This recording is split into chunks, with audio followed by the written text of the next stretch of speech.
What is going on, everybody? My voice is still a little bad, but I appreciate you being here and putting up with it. And I promise, I'm working on making my studio. I've been very slow about it. Actually, been completely apathetic about it, but I will do it. I'm going to get out of this freaking van one day. Today, I want to talk about what you can see when you look back after dealing with narcissistic abuse, and how, like, you can see it in other people, how you can see those traits, and you see toxic people coming a mile away because you've been through it, right? You've been through everything, the heartbreak and the ghosting and the cycles, and, you know, God help you if you're triangulated, and all the stuff you've done. Once you get through it, you can see them. You understand that the things that are left at your house or your place that they leave, they don't care about. They don't care about those things. They are there to remind you of them, cause triggers, and they are also there as a bargaining chip to get back into your life. You know, narcissists, toxic people, they will always make sure to maintain something. You have something of theirs, they have something of yours, or something they can hold over you, like a bill or something, that they'll use to pull you back in. The narcissists don't give a damn about the things they left at your place. Throw them the fuck out. Throw it out. It don't matter. Throwing that out just pretty much sends the message that they ain't worth nothing. And the reason a narcissist is a narcissist is because they have lack of self-worth. Another thing is if that one circles back around, if you happen to see your old narc again, pay attention. You know, if you will put yourself through that, no matter what, there's a cost to your to your mind, because this freaking demon is back. But if they do come back, pay attention to what they're doing and understand everything that they say has more than one meaning. It is meant to put you in competition with the person they triangulated you with. It is meant to devalue you. It is meant to remind you that the things that you wanted to do with them, they did with someone else. It is always about manipulation. Everything that they do. And even if it appears nice, it is not. It is meant to keep a memory around you, leave a memory around you, give you the false impression of that love bomb stage. And but that was all fake. All the niceties, all the things they ever did, that was all fake. Pay attention.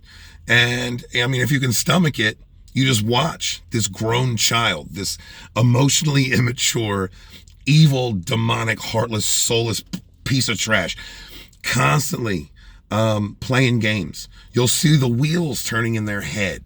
How can I traumatize this person? How can I create anxiety? How can I? It's always working. It's always turning in their heads, and you'll be reminded quick as hell. They're going to try and hurt you. They're going to try and stab you. They're going to try and create that trauma response again. But if you've done your work, healed yourself, and have control over your emotions, then when that happens, you're not going to respond the way they want. And it's going to go one of two ways. Either they're going to freak out for no reason, project all of their toxicity and nastiness onto you, because they know it'll hurt you, because you're not a bad person. You are a good person. And like, why you call me a liar and a cheat and all this stuff? Like, that's not me. That was you.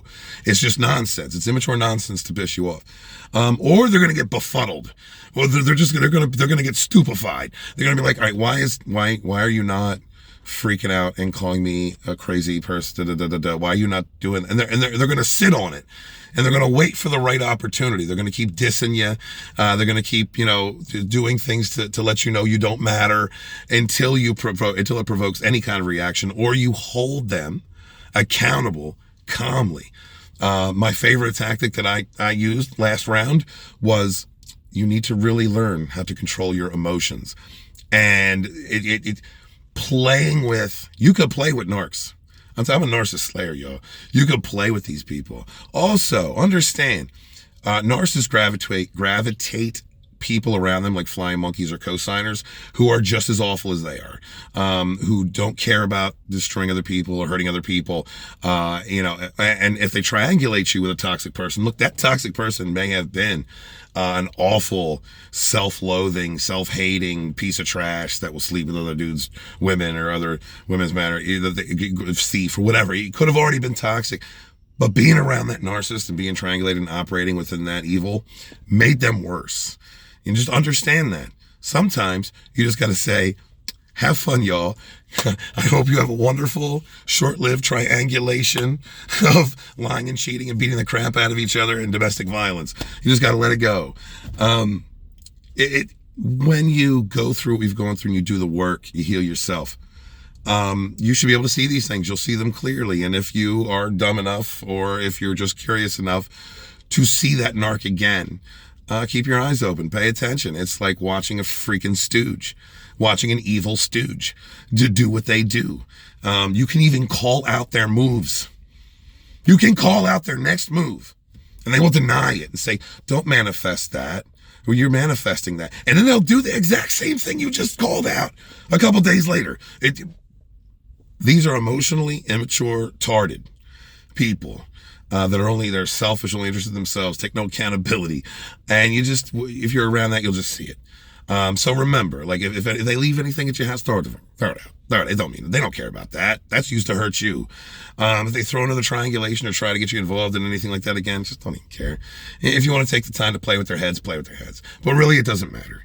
And, understand, like, there's no real reason ever whatsoever to talk to these people, to talk to them again. And also, one more thing. So, understand that the narcissist hates themselves. They really do. They know they're evil. They know that they're soulless, just, self-loathing people with fragile egos. And that's why they come after you. And that's why they want to devalue. They always go after the good ones. They want to go after good people with good hearts, who are strong, who are confident, people that they are not. They hate that because it's like looking into a mirror and seeing their own reflection. That's why all the narcissists on YouTube and off come after me all the time, because they're pieces of shit.